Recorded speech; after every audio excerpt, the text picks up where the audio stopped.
কাছে আপনাদের সব থেকে গুরুত্বপূর্ণ বিষয় হলো নামাজ। কেননা যখন কোনো মানুষ যথাযথভাবে নামাজ সুন্দরভাবে আদায় করবে, তখন ওই মানুষটা তার দিনকে হেফাজত করলো এবং সে তার দিনের সমস্ত আর যেই কয়টা রোকন আর কান আছে সেগুলো যথাযথভাবে সুন্দরভাবে পালন করতে পারবে। আর যেই ব্যক্তি যথাযথভাবে সময় মতো নামাজ আদায় করতে পারবে না, নামাজ থেকে মুখ ফেরায় নেবে, নামাজ থেকে গাফেল হয়ে যাবে, উদাসীন হয়ে যাবে, ওই মানুষটার বাকি যত আর রকম আছে, যত দিনের কাজ আছে, তার দ্বারা কখনো আদায় করা সম্ভব হবে বলেন? কখনো সম্ভব হবে না। এই জন্য আমাদের সর্বপ্রথম নামাজের প্রতি যত্নশীল হতে হবে। ঠিক কেনা অমমিন মুসলমানের ওমর রাদিয়াল্লাহু তাআলা আনহু, তিনি ইসলাম গ্রহণের পূর্বে যে রকম ছিলেন, এক নাম্বার ইসলাম গ্রহণের পরেও তিনি ছিলেন এক নাম্বার। তিনি বিশাল বড় একটা সাম্রাজ্য শাসন করতেন, অর্ধ পৃথিবী। আমাদের বাংলাদেশের আয়তন ৫৬,০০০ বর্গ কিলোমিটার।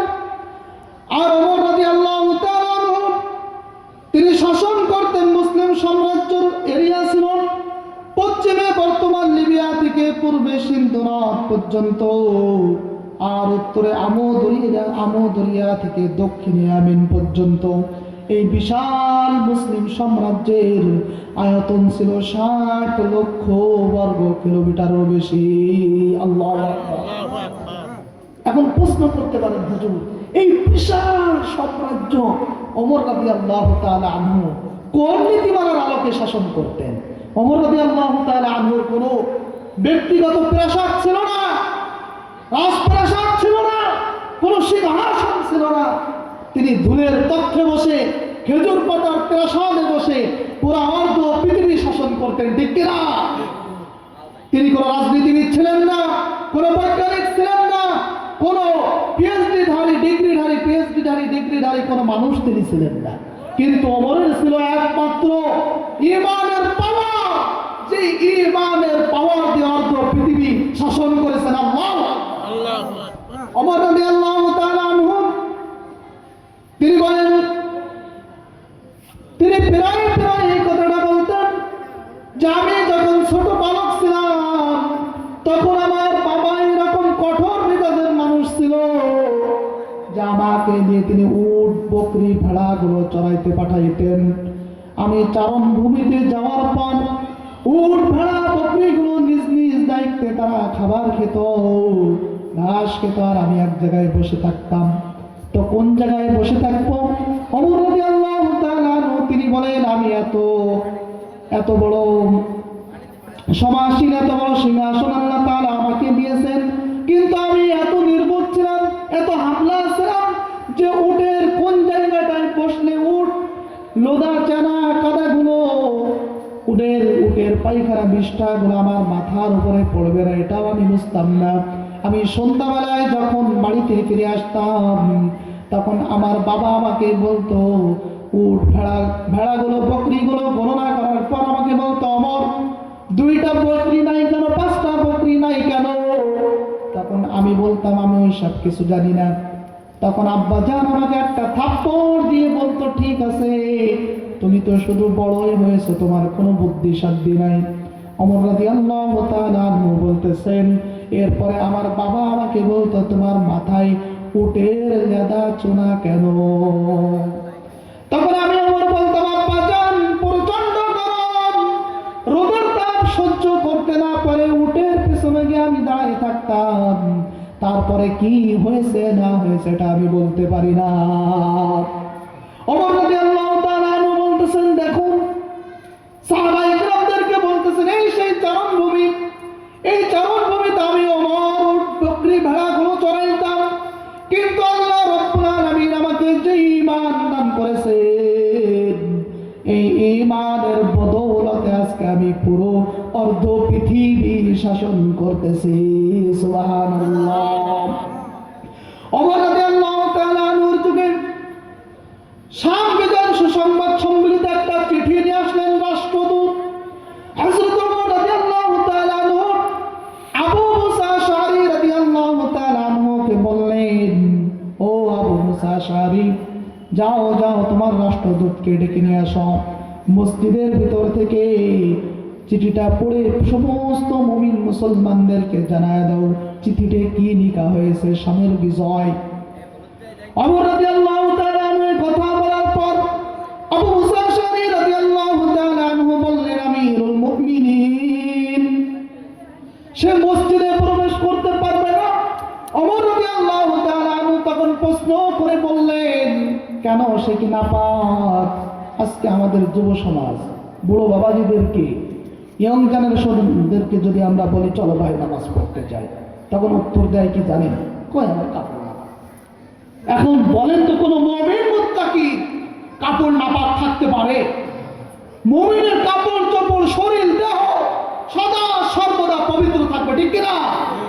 এখন যদি আমি আপনি বলি হুজুর আমার কাপড় নাপাক, ওই পোশাক পায়খানা করছি তো এই জন্য কাপড় থাকা অবস্থা 12টা বেজে গেছে, তাহলে আমি বলবো তোমার মুসির ভিতরে সমস্যা, তুমি নোংরা, তোমার মুসির ভিতরে এত ভাটা পড়েছে যে তুমি পোশাক করার পর নিজের শরীর থেকে যে বর্জ্যগুলো বের করে দিলা, ওই বর্জ্যগুলো আবার নিজের কাপড় চোপড় নিয়ে ঘুরিয়ে বেড়াচ্ছ, ঠিক কিনা?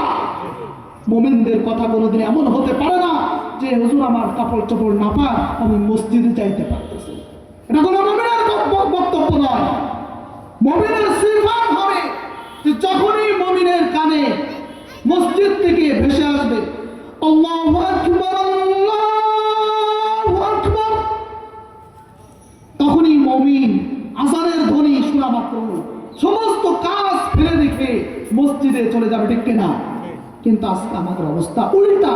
আজকে আমরা ইসলাম থেকে, নামাজ থেকে, কোরআন থেকে মুখ ফিরিয়ে নিচ্ছি, যার কারণে আজকে আমরা সমস্ত জায়গায় লাঞ্ছিত, বঞ্চিত, নির্যাতনের শিকার, ঠিক কিনা? ওমর রাদিয়াল্লাহু তাআলা আনহু আবু মুসা আশআরী রাদিয়াল্লাহু তাআলা আনহুকে বললেন, সে নাপাক কেন, সে কি মুসলিম নয়? আবু মুসা আশআরী রাদিয়াল্লাহু তাআলা আনহু বললেন, আমিরুল মুমিনিন, সে একজন খ্রিস্টান। আজকে আমরা মুমিন মুসলমান ভাই ভাই মারামারি করি, কাটাকাটি করি, জমি নিয়ে মারামারি করে। এখন বলুন তো বুঝে থাকলে, আপনার যে ভাইয়ের সাথে আপনি জমি নিয়ে মারামারি করতেছেন, সে কি এক মায়ের পেটে ছিল আর আপনি কি আর এক মায়ের পেটে ছিলেন? কথা বলেন। এক মায়ের পেটে 7 জন ভাই হয়েছে, 2 জন বোন হয়েছে। এক মায়ের পেটে 3 জন ভাই হয়েছে, 4 জন বোন হয়েছে। বাবা সম্পত্তি রেখে গেছে, এখন সেখানে মারামারি আর কাটাকাটি, হামলা মামলা, কেস খামারি, খুন খারাপি আছে না নাই সমাজে? নাকি ভুল বললাম?